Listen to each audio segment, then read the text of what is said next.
My name is Christine. I'm on faculty here at Stanford. I'm very active as well, nationally and internationally in a variety of different sort of research type activities and research type leadership, including PLAS GPH. So I always recommend people continue to submit and think of submitting global health work there as well.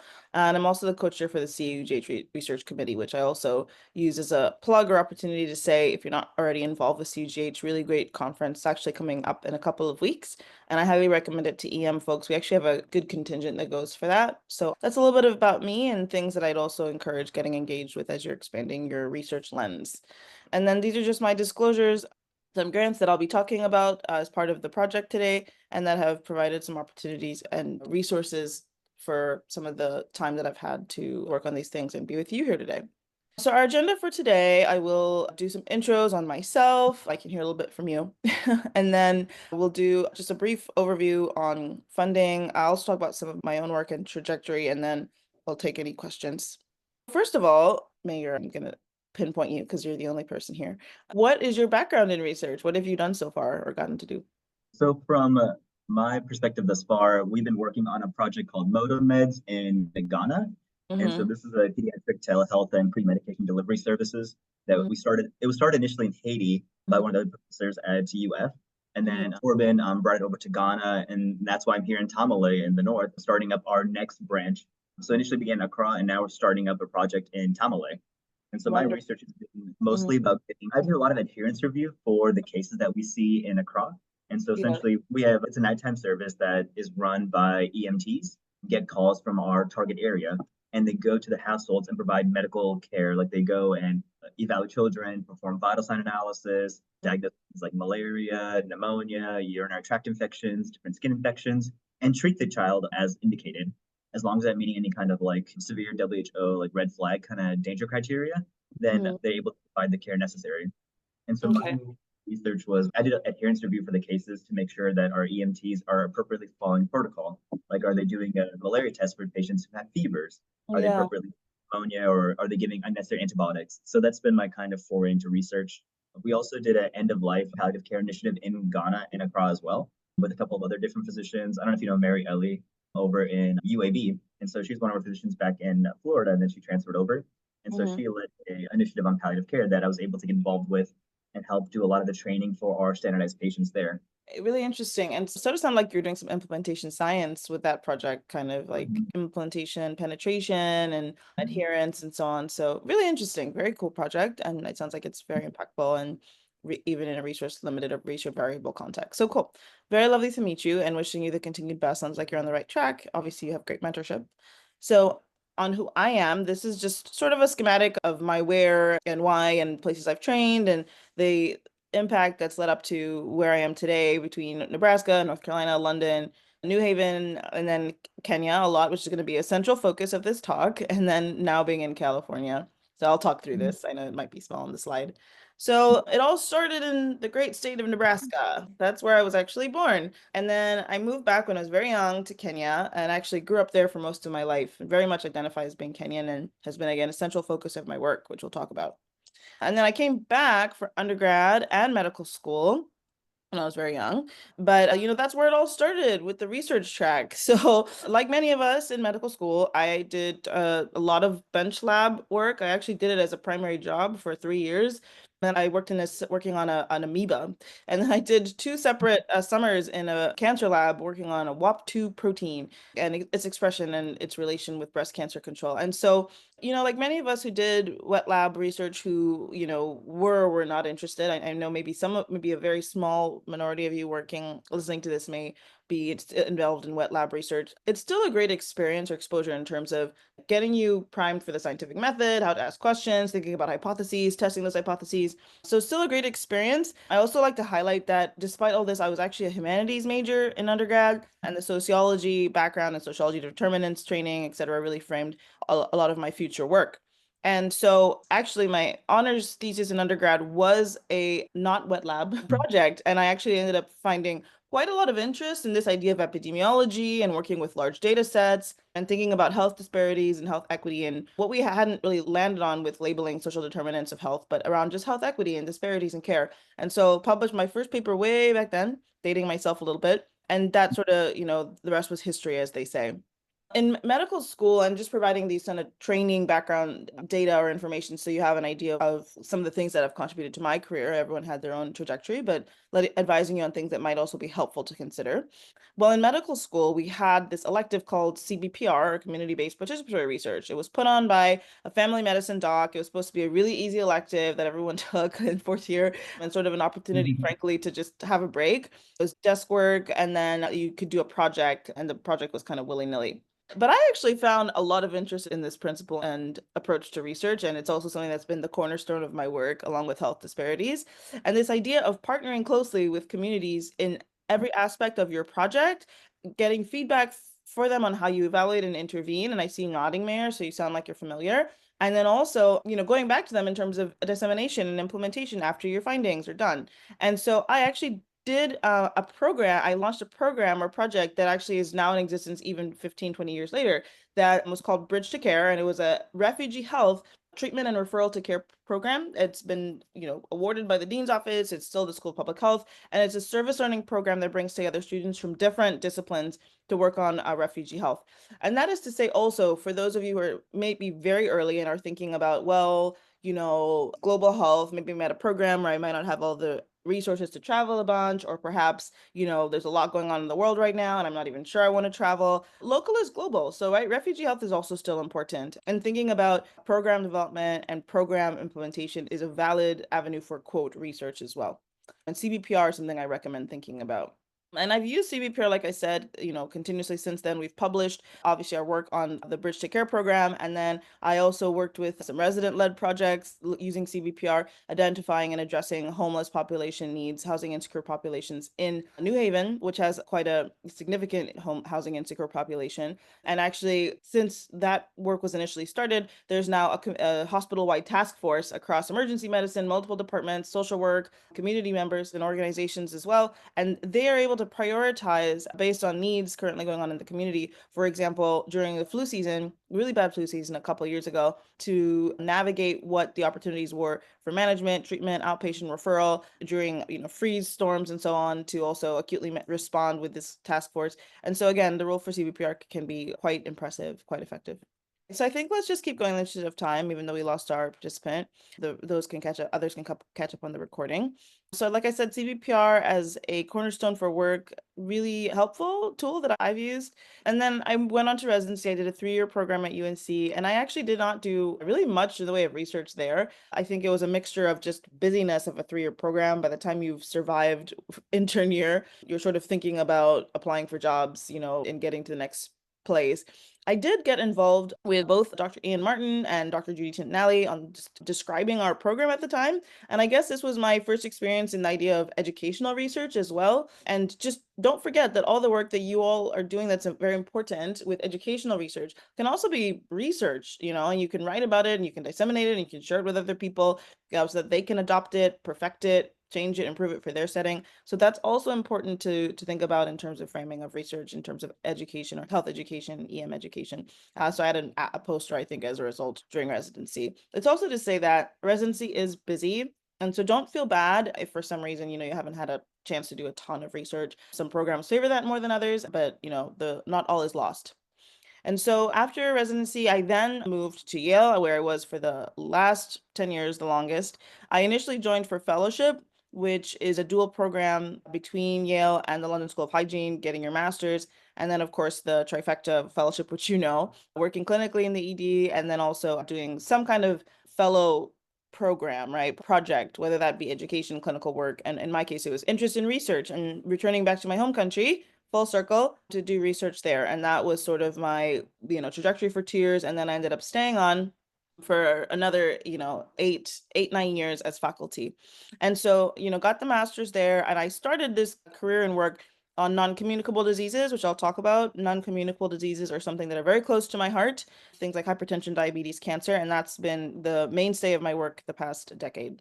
Two other things that I found particularly helpful while I was at Yale, the grant writers coaching group for NIH, the double AMC, was one of the most pivotal trainings I did as a faculty in terms of figuring out NIH and federal funding, which I'll talk a little bit about more later. I'll go over some slides on getting into federal funding just for anyone who might be thinking about that or interested. And then I also did a training program a couple years ago only, actually, that was at the NIH, has now been sunset, but there's an equivalence across the country. It's called the Training Institute for Dissemination and Implementation Research in Health, TIDER.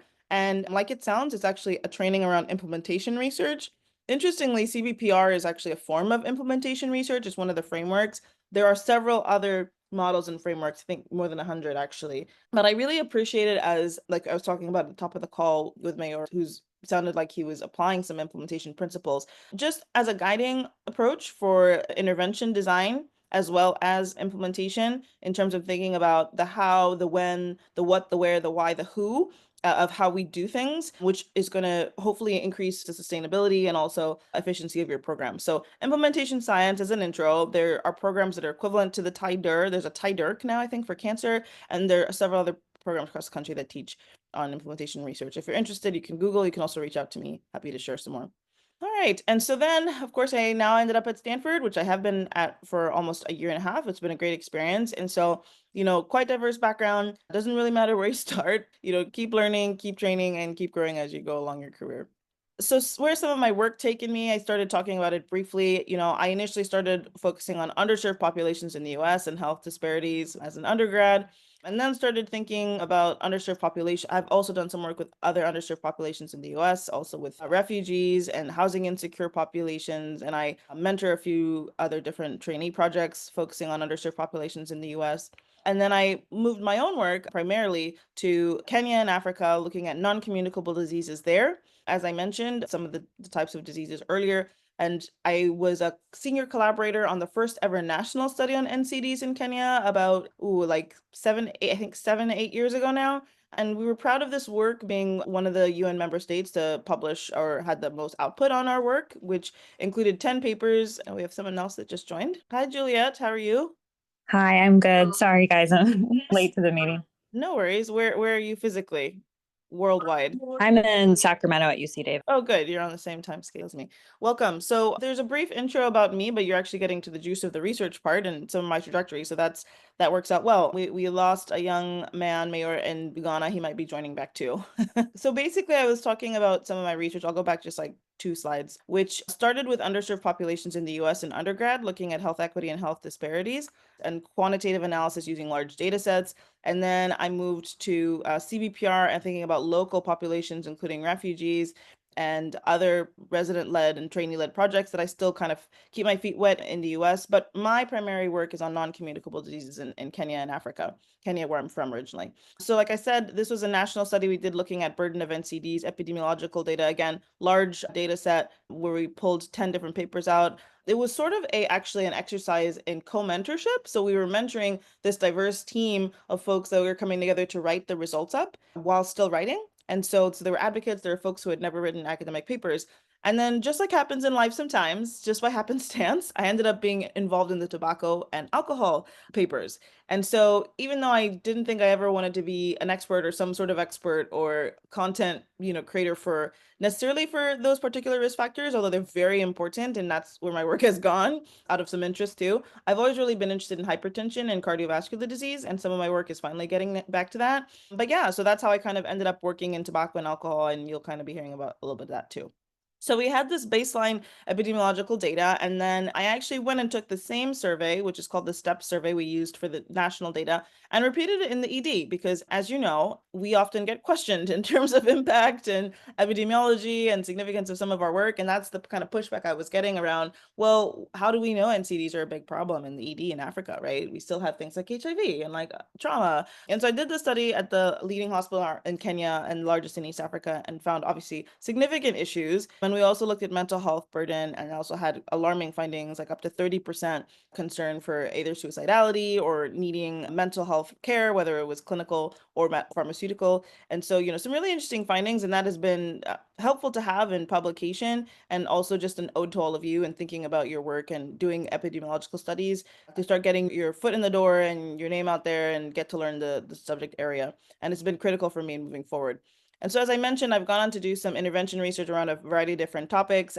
This is a text-based mobile health tool that we're actually still working on. It was a grant I got from NIH a few years ago. And so we're at the trial stage right now using mobile phones for tobacco health education and cessation in ED patients. Again, in the largest hospital in Kenya, we're piloting it there. It's actually a tool that was started in the US and shown to be effective, and we're adopting it. We've actually adopted it. We're just trialing it now in the Kenyan ED. And then I also have done some AI work. Again, just the idea of using large data sets, but in this case, rather than humans, as you might know with AI, using computers and machines and machine learning to be able to extract data, create outputs from that. And so we actually just had our paper finally published, which was using AI in a large data set of Pakistan patients, looking at gender differences in how they presented and how they were managed. And so again, another thought on using AI. We have a long talk in session actually from Stanford called STEMI X if you want to learn more about AI application in global health and other things. And then also another AI related project just about a year ago that we completed. That was a Gates Foundation funded project, and that one was using large language models to assess feasibility of using large language models like ChatGPT in youth. And we created a very simple application, mobile app, and you had them use the app to get education. Yeah, I was going to actually pause for questions. I see there's something in the chat right now. Oh, okay. Thank you for posting that, Michelle. There's STEMI X's in the links. And maybe we'll share that with I'll put it in my presentation as well so people have it. But either way, we use NLP in the background of this app, ChatGPT and Bard, which is Google's ChatGPT. And we had young kids, 18 to 35-ish, type in and ask about, tobacco use, alcohol use, the big four NCD related issues. And we saw how they used it. We asked them whether they would use it in the future and acceptability, feasibility, and so on and so forth. Had some really great findings. We're actually at the final stages of that publication, but in some highly acceptable, also feasible, but there are some differences in terms of gender and education. And so we need to focus on targeting certainly some of these ChatGPT and other AI models if we're going to use it in public health. So anyway, all that to say, a trajectory that started with EPI, moved on, from some national based EPI and partnerships there to some stuff focused more in the ED, like I mentioned, and just a thought on a pathway for you as well and how you might move through your work, which showed very high risk individuals, of course, like we know, but others do not appreciate. And then more to intervention design and implementation. And that's where I currently am in my career, informed by CVPR, implementation science, and specifically also doing some epidemiological data funded by the NIH, doing some intervention stuff around tobacco, some stuff around alcohol in kids, and then just going through these because I want to get to the training part on funding. And my work currently, again, is mostly around Kenya, where I work. I also have several projects now in collaboration with the Pakistan team. I have some trainee-led work in Nigeria, where we've been doing foundational work on EM, actually, and EM development. And then I've also done some work in Central and West Africa. I do a lot of capacity building in terms of training and research in Africa as well, more broadly with African Conference on Emergency Medicine, AFSEM and AFEM, which many of you know, but that's kind of where my work is in case others are interested. Topic area wise, things that I have that are active again, because I know the point of this is also to potentially link people that might be interested. In addition to giving you ideas, we have a project on AI for cancer registry, using AI to scrape for data from the cancer registries, clean them out, make it easier to extract data from our cancer registries in Kenya, which are kind of a mess, quite frankly. So AI can be helpful for that. I also have an acute MI project, which is something I've wanted to work on for a while, as I mentioned. And this is just using implementation science to improve clinical care, EKG, defibrillation use, and hopefully just clinical outcomes, so mortality and morbidity benefit. And then interestingly, like hopefully many of us are starting to think about climate change is also something that I've been thinking about in the back of my head. And what are the intersections on that with my disease area of focus and CDs, and thinking about climate change and chronic respiratory disease due to exposures from emissions. And so we're focusing on a project with motorcycle drivers or boda boda users in Kenya also. We have some funding for that. We're getting hopefully a few more grants in the next couple months, looking at public health education and a policy action component working with policymakers to develop policy around this. It's a really neat team and diverse team, and I'm super excited about that one. And then lastly, we have a stroke and biomarkers project. So like I said, I've always been very interested in cardiovascular disease. We know very little about it on the African continent in terms of primary data. And so we have again, a small amount of money for a student that's starting to work on this project and have an NIH grant pending to hopefully get stroke and biomarker care out again in an previously untapped African population. Okay, so I talked about a lot of things. I'm just going to pause also, Juliet, because I know you started in a little bit behind. So in case you had any questions on any of this before I move on, before we switch directions. And of course, Michelle, you can ask questions too, including clarifying for those that are not here. So anything not clear, something I should emphasize? No, all pretty clear. Thanks. I have a question. Yeah, please. You talked about how you were trying to like pivot back into getting into like the hypertension, cardiovascular type. How did you navigate trying to like kind of pivot is like it's not that much of a pivot Good question. from like tobacco, but like how did you navigate that component? And so honestly, I'll just say that bottom line is partners, right? So I did not change teams necessarily. We added folks, a couple folks here and there to this new project.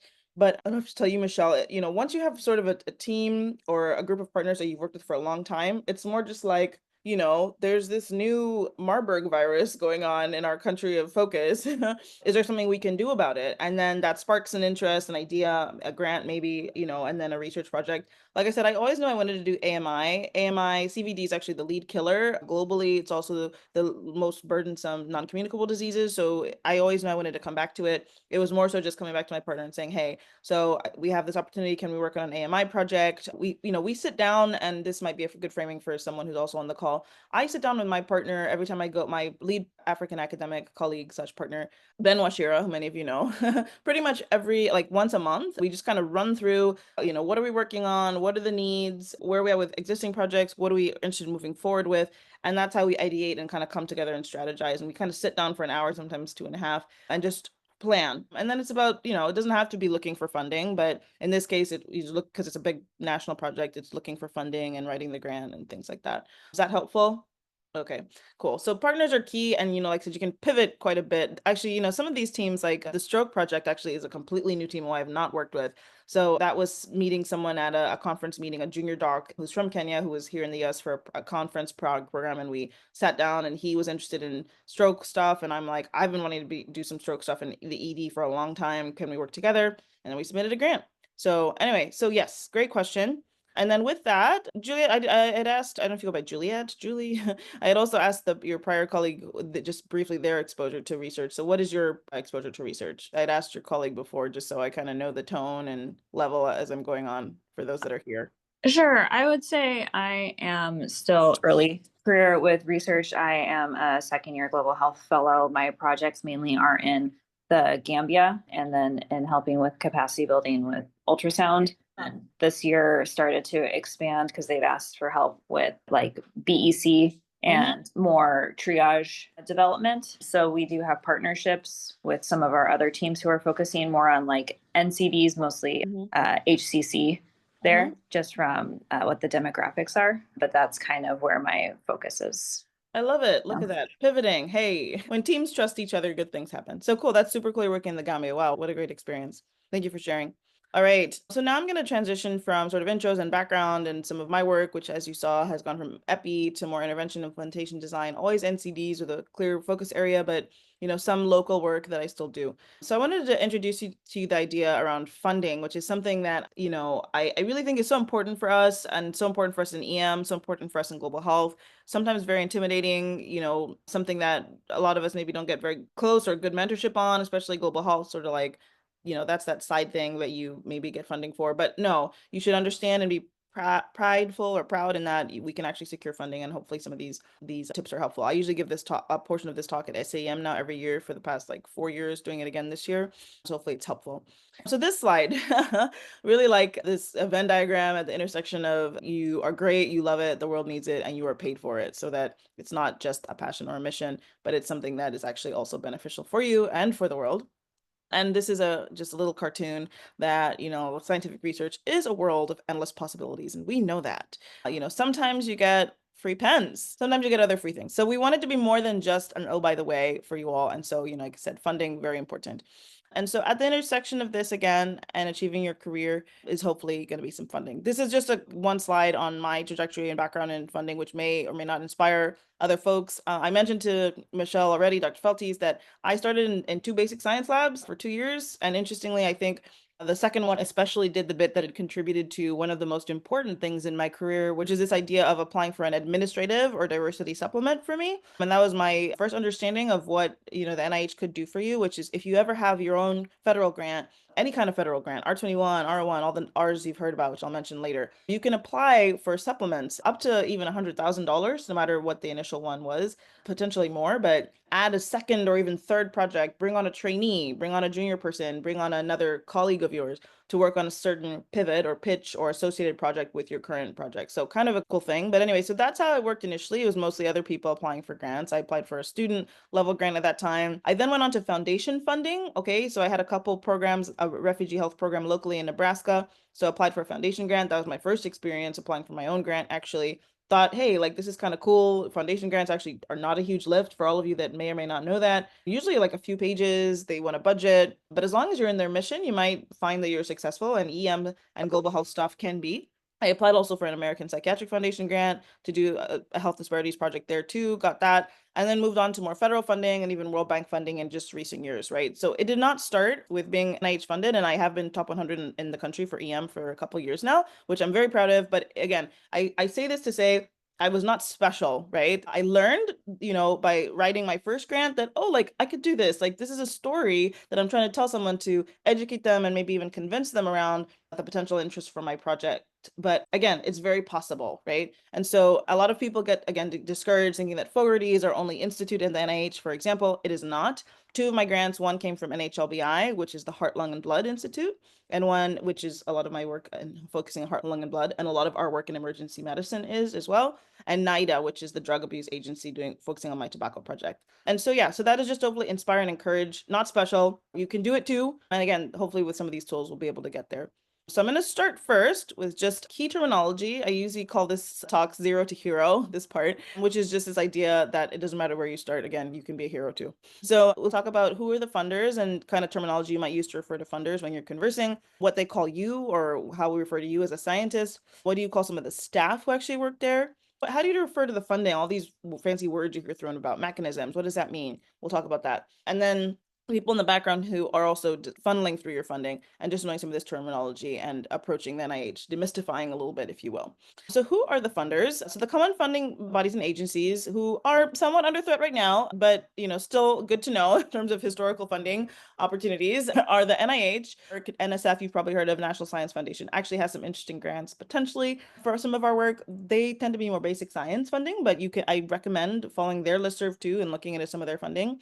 DoD is another really interesting one that actually is actually more relationship based and less high application based. So if you're doing some work, and I think there's someone I'm not going to mention on the call just because it's a recording, but in the South who's EM, who has some work they do with DoD that's been funded by them. So if you're doing anything that even could possibly be related to global health security, i.e. pandemic work, infectious disease work, DoD can be interested in it because that's of interest to the US government in terms of biosecurity, right? So just thinking about them, and then CDC for infectious disease stuff. USAID formerly, may they rest in peace. Hopefully they'll come back. I think they will come back in some format. We just don't know what, yeah?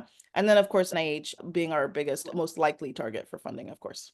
Okay, so we're going to talk mostly about NIH. These terminologies apply, thankfully, actually to across a lot of different funding bodies. So again, it's not solely dedicated to NIH, but helpful to just sort of know the terms in general. So institute or center is actually what NIH is organized around. These are the different components that you hear, like Fogarty or like NIAID, that NIH has organized itself around. And it's usually the point of contact, the entry point for any of your grants. You're usually going to go through one institute or center. If you would think about it, it's like 27 houses or units at NIH that you're usually going to go through that have their own staff and folks that work there. This is the map that you don't need to read because it's available on their website. There's a little QR code there too. But again, you can see National Institute on Aging is way up there. Some of you might know some geriatrics folks in your departments that have funding of NIA. The NIMHD, the National Institute on Minority Health and Health Disparities, is another one you can think about in some of your work. NIMH, National Institute of Mental Health. These are the organizational structures or institutes and centers. And as I mentioned, there's about 27 of them. These are the common ones that you might hear about for our work. Cancer Institute, NHLBI can be a big one for us. Fogarty, of course, you should know for global health. And if you're doing any mental health related work, NIMH could be your institute or center. Again, all of this is open access. I just like to present it to break it down so you know at least one time what it looks like. Okay, so we ask ourselves, what about emergency medicine? Where do we live? Well, we don't really have an institute or center, and you'll hear a lot of your mentors and chairs, maybe not chairs, you'll hear a lot of your mentors sometimes complain about that. We do have an office, okay? It's called the Office of Emergency Care Research, and we actually have a point of contact who usually comes to SAEM, and actually CUGH every year, and his name is Jeremy Brown, and you can always reach out to him as just sort of an extra resource. I'm not sure exactly where the office stands. I understood there's maybe some change going around the office, but they do not have funding. They are not institute or center with a budget line, but they do have resources in terms of, educating, informing you, navigating and negotiating with other institutes to potentially fund your work. So forming a relationship with Jeremy Brown, if you're someone who's thinking about funding, is always a good idea. And so, like I said, institutes or centers, thinking about them. And even though we don't have our own institute or center, we have disease-focused institutes and centers that you can go through. Okay, what do they call you? Hopefully you've heard this term before from a colleague, friend. Yes, waving at me. Okay, so PI is, and that again, these are terms that apply across other grants. So it's good if you have not seen a grant before, when this term is being thrown around, this is exactly what it means. It just means that you're the captain of the team. You're the person who's heading the grant. You're going to be accountable for the grant. Things go well, you're accountable for it. Things don't go so well, you're also going to be accountable for it. You're usually leading the report at the end of the grant.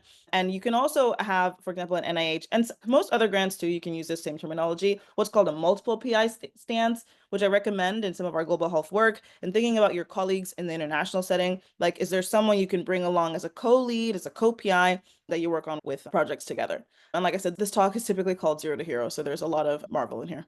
And I love Marvel. So anyway, and then there's ESI, which are another terminology that's used to refer to early stage investigators, which most of you on the call are going to be. And that just means that your last highest degree was within the past 10 years.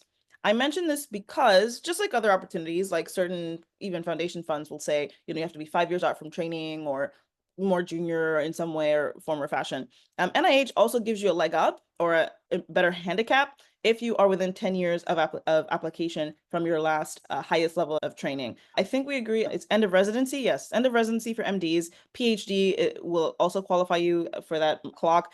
Masters don't. So it's from residency for most of you until right now. And so if you apply within the 10 years, even though you might be applying with folks who've had labs for 30 years and like multi-million-dollar labs, they give you like, I think a 10% leg up. They have to, I think, discuss either 10 to 20% of the grants they discuss have to be from ESIs. So again, it's just an opportunity to think about if you're even thinking about any federal funding to take advantage of if you're still within that 10 years. It doesn't mean you can't get grants, but it is something to take advantage of if you can. Co-investigators is another terminology hopefully you've heard of, and it's just this idea of your collaborators, the rest of the team that is going to help in key fashions across the project. Your statistician might be a co-I. Your other collaborators in the country of focus might be a co-I. You might have a specialist cardiologist because you're doing an AMI project like I am, and they're a co-I. Again, just people who are helping move forward the project and team. Slightly different, but a corollary is a consultant, right? So this varies in terms of who you might make a co-I or a consultant, at least from an NIH terminology. But I also think it's helpful to think about, even if you're applying for other project grants, always think of a consultant as somebody who's sort of not, quote, what we call key personnel, someone who could be removed from the grant or even interchange in terms of the exact person. The role may not be removable, but the who's doing the work might be. They're usually your contractor, right? So I do mHealth, for example, and I do not program mHealth programs or data. I need a technologist or like a computer expert, like a software engineer to program the actual tool for me. That's my consultant. So I don't have to use the particular consultant I started with at the beginning of the grant. If they're not doing a great job or whatever happens, I can switch it out for a new contractor, a new consultant. So that's how I usually think about them. Sometimes you'll find with federal funding, it's easier to actually put people on as consultants because there's less red tape and paperwork, because co-Is have to provide quite a bit of information. And sometimes for colleagues, frankly, in the global health context, I've included them as consultants, even though they were co-Is, but just described their role accordingly and paid them accordingly on a budget line. That's a lot as well. So I'm going to pause. We've talked about who are the funders in terms of NIH and the 27 institutes and centers, and OECR, emergency care being there for you, terms we use for you, and how you might approach consultants and co-Is. But before we just move on, I want to stop and ask again any questions or clarifications. Claro. Yeah? Clear or very confusing? Okay, good. I see a thumbs up. As clear as I've ever heard NIH Good. structures described. Perfect. This is why I do this exactly. And I say perfect because this was also me again, like I said 6, 7 years ago. Nothing special. Just no one explains this to us. So next up, what do you call them? Okay, so again, these are just terminology to be aware of, so you're not floating when you hear them. And I didn't know what they were either before. The program officers or program officials or project officers are the folks that usually work as the sort of administrative intakes across each institute and center. So each institute and center has their own POs. They often move around. So you form a relationship with one, and then they might move to another institute, which may or may not be helpful. And so either way, they are the program scientific and technical leads for grants. They know their grants really well. They usually know grants really well across their institutes. And their job is also to know other institutes and centers quite well. So if you work with one, a good one, and most of them really are, 80 to 90% are quite helpful, they can actually be your, like, the entry point, like Jeremy Brown, to navigate other NIH bot institutes and centers and available grants. The SRO is slightly different. I kind of took a couple slides out here, but that's someone who helps after you get your grant, kind of an equivalent to PO. But again, if and when you get there, you'll know that it's a slightly different person you're dealing with. Again, they work as a team. And if you contact the wrong one, they'll let you know that you need to contact the PO if you contact the SRO, or the SRO if you contact the PO for something. But usually after you get your grant. I said I took a couple slides out there just in terms of just introducing you for now. The next thing we'll talk about is what happens, behind the curtain after you submit your grant, and who actually decides how you get funding. And I always thought this was quite intriguing. So there are actually 3 levels of review. And again, you've probably heard these terminology thrown around, and they're like, okay, this is what you mean by all these fun terms. So the first level of review is carried out by what's called a scientific review group. These are actually peers, people like you and I. I don't think I didn't review as a fellow, but I reviewed as a pretty junior faculty after someone let me submit a grant, and my name was sort of in this pool, and it was such a great way to learn how to write grants, just seeing how peer review works, and like what's a good grant, what's a not so great grant, what gets scored well, it doesn't. And so it's truly peer reviewers, like I said, folks like us. I've done, I think, 5 now, NIH peer review groups, and usually I'm underrepresented, so we always recommend EM folks get involved. I think I took the link out for this one to sign up as an early career reviewer, but I'll send that to you after, Michelle. I recommend, if you've had grant funding, that you consider applying for the early career reviewer program. Like I said, the best experience in learning how to write a grant was reviewing other people's grants, and again, knowing some of the mechanics of what works and what doesn't. This is just an example. Interestingly, I randomly screenshotted this slide, and for sure, one of my colleagues or friends is actually a member of this SRG when I screenshotted it back then. Mary Armstrong-Hoff is actually a close colleague. So it's just to say, it's folks like us and people who are actually reviewing these grants, and EM and trauma is usually underrepresented. So we need more of us, and if we don't have a pool in the system, they won't call on us. So anyway, so there's a SRG. The second level, if you pass peer review, is that it goes to an advisory council. And this is a much smaller group, but they're really supposed to be the experts in science. But interestingly, it actually combines both scientists and lay people. Okay, scientists and lay people, folks that are not in science. And so this is where you'll hear some of your mentors sometimes saying, especially for grant writing, you want to write for everybody. And sometimes and even for the level of like a second or third grader. And sometimes having someone not in your field, and actually even like, sometimes I've had my dad review my grants, is that there are going to be people who are not in science, not in EM, not in medicine, who are going to look at your grant, especially at the federal level. And in many of these foundations, and they don't understand emergency medicine, they don't understand why we're so important. And so, being really whittling down data and whittling down terms and being very, explaining everything really well at very simple terms is helpful. Okay, so this is an example of an advisory council. As you can see, there's someone from pharma over here, or Gladstone Institute of Virology. They have someone who's from a bioethics degree program, a managing partner of a venture capitalist program. They don't know, that, the first 30 minutes count for whatever, or that 6 hours for stroke. They don't know any of that. So you have to explain these things as well, while you also using complex terminology. I also love putting up this slide because it does show, so important to state in this time and era, it's not just biased like research folks looking at your grants. These are folks, across the US with varied interests in US federal funding and how it's spent, that actually do give the final stamp of approval on your grant. Okay, so this is an example of an advisory council. And so super helpful just to know that's the case. Finally, very interestingly, it gets signed off by an Institute Center Director. We all know who this is. So this Fauci, Dr. Fauci, he was actually the Institute Center Director for NIAID. So one of the most esteemed and read infectious disease doctors of our time, who, made his way up to being an NIH director. And so actually officiated and signed off on every single NIH grant that came through that institute during his period as director. So hope that helps, again, just framing that for you, 3 levels of review and who's potentially looking at your grant. And then lastly, we'll stop with what you call the funding. So yes, this word mechanism I mentioned. This is how NIH grants are organized. They are usually classified by mechanism into either grants, cooperative agreements, or contracts, and all have different numbers, and they're registered on those numbers, and that's where you'll always find them for perpetuity for an NIH. They're archived for perpetuity. And so grants are things that you hear a lot about, R01s, K grants. Cooperative agreements, you won't probably do as much. Those are usually the U grants that NIH works with an institution or a researcher, and NIH partners are actually involved. Like some of their scientists may actually be involved, or their POs are actually helping guide how the project goes as well and engage more like a team. You may work on some of those in your future or know folks who are at your institutions. We have what are called funding opportunity announcements, which is just like the one pager or several pagers you see that actually announce the grant. And you'll see this for other types of grants, your funding opportunity announcement that just describes what is being asked for, what they're looking for, maybe the criteria that they're looking to fund, and other information on who's funding it and so on. This is the website, grants.gov, that you can always access. And I also recommend following their listserv if you're interested to get up-to-date data on upcoming grants. Super helpful as you're thinking about this kind of funding. Okay, so this is just bringing it all together for you. I'm just going to click through. So as far as federal funding, but also other grant funding, you're going to start with your idea. You're going to consider the best institute or center for you, right? Or other grants, which I'll have a slide on. And you're going to think about the right mechanism. So within each funding body, there's different mechanisms, like we talked about, different programs, different grant types, different funding opportunity announcements. And then you might, and I highly recommend this, is something I did not do commonly in my career earlier on. You're going to talk to the person, ideally, who is the contact for that grant. You're usually going to have some kind of question, are you funding percent time? Because some of us at our career level are asking if they're covering some of your salary. You might want to ask, do they fund travel, right? Which is important for global health. You might want to ask, maybe there's certain material that you need to buy if you're doing like, basic science work or, lab work. Is there certain things you want to buy for the grant? Okay, so will you fund that as well? And then talk to the PO. Meeting with them is also a good opportunity to get a sense of the grant, their mission. So I try to do this more often than not. It'll save you some time. It also may help you create a relationship with these POs, and creating relationships with funders, a totally separate talk, is so important. Okay, so your team, you're going to be developing your team either along the way, some also along the way, not just towards the end, and then writing and submitting. But again, this discussion with POs may inform who goes on your team and who doesn't, depending on what's allowed.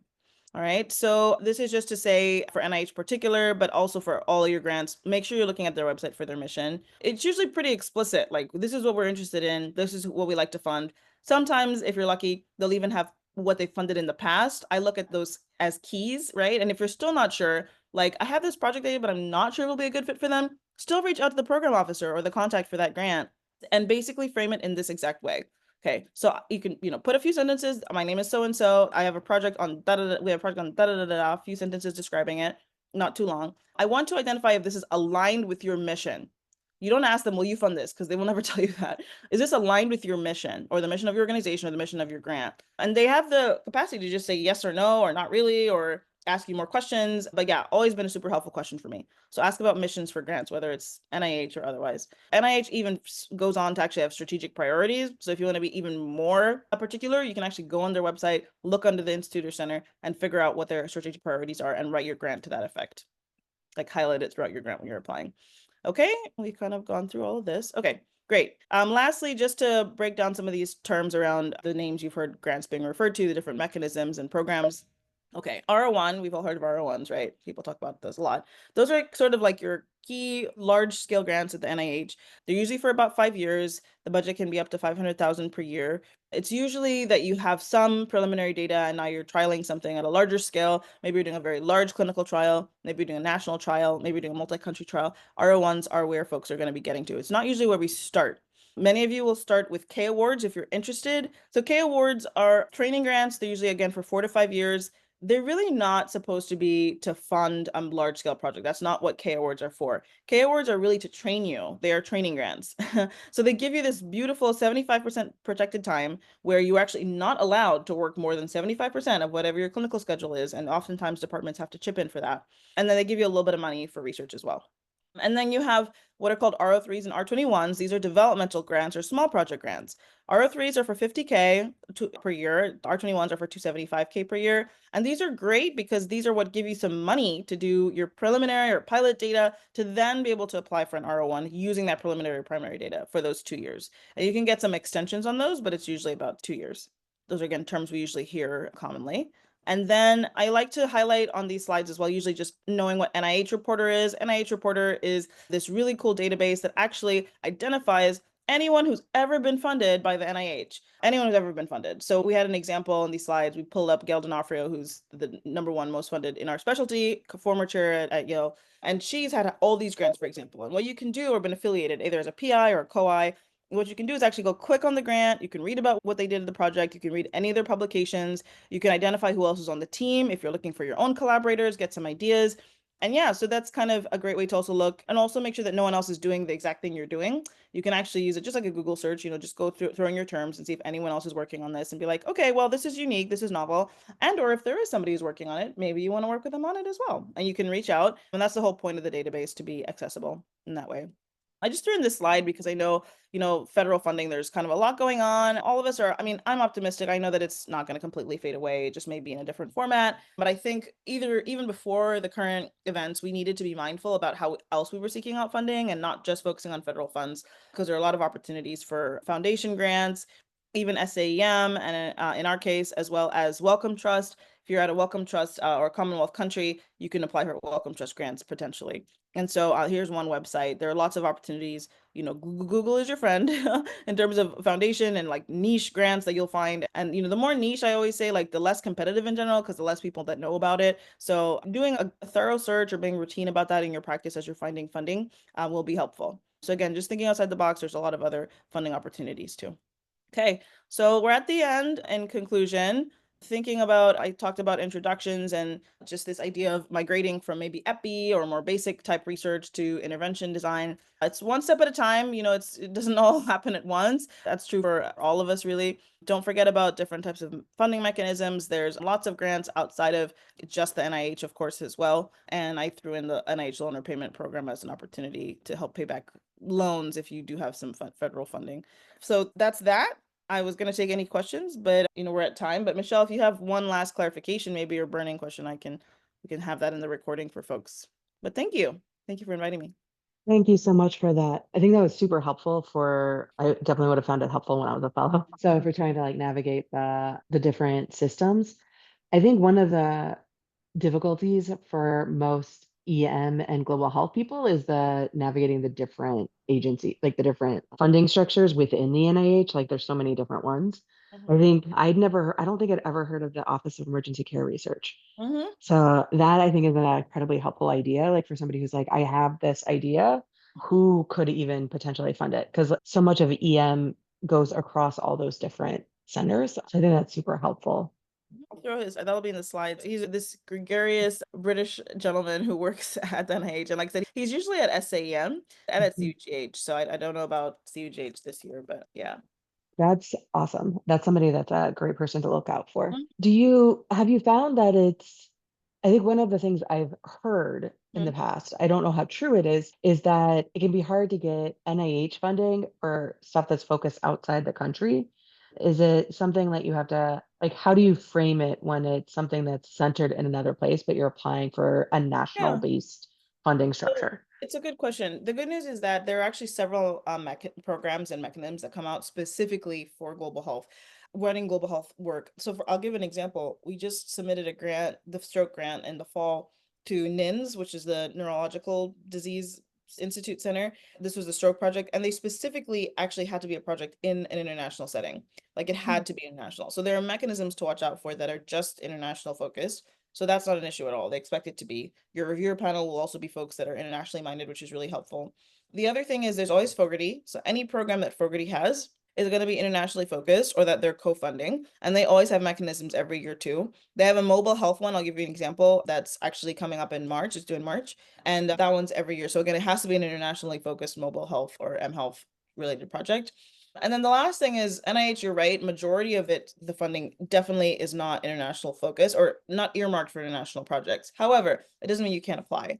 So I think, excuse me, both of my R21s actually were not international mechanisms. The first one definitely wasn't. It was a secondary analysis of existing data sets. It's like just systematic reviews, meta-analyses, and data sets. And I applied, and the way I usually indicate what I usually indicate to make it more appealing for those that might be asking is just identifying, at least in a paragraph or two here and there, on the relevance to the US to the US, right? And so certainly a lot of the stuff that we're doing in global health is interestingly relevant for rural and underserved settings. Like it does, just because, as we know, we're working in global health, it doesn't mean that the same resource constraints are not occurring in, even like rural Nebraska, where like I lived in Nebraska, and they don't have enough doctors. They don't, there's a lot of nurses doing, frontline care. They may not have all like the fancy tests and diagnoses. They have to refer a lot. They have to think about the systems things that we're thinking about in those African settings.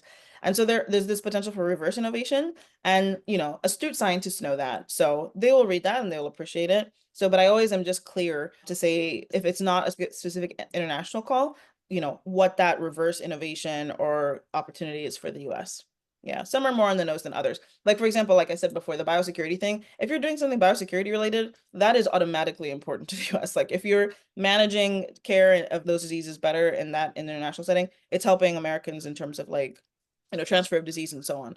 Some of the other stuff, you may have to be a bit more creative on thinking about how you frame it. But yeah, that's how I always frame it. Cool. That is super helpful.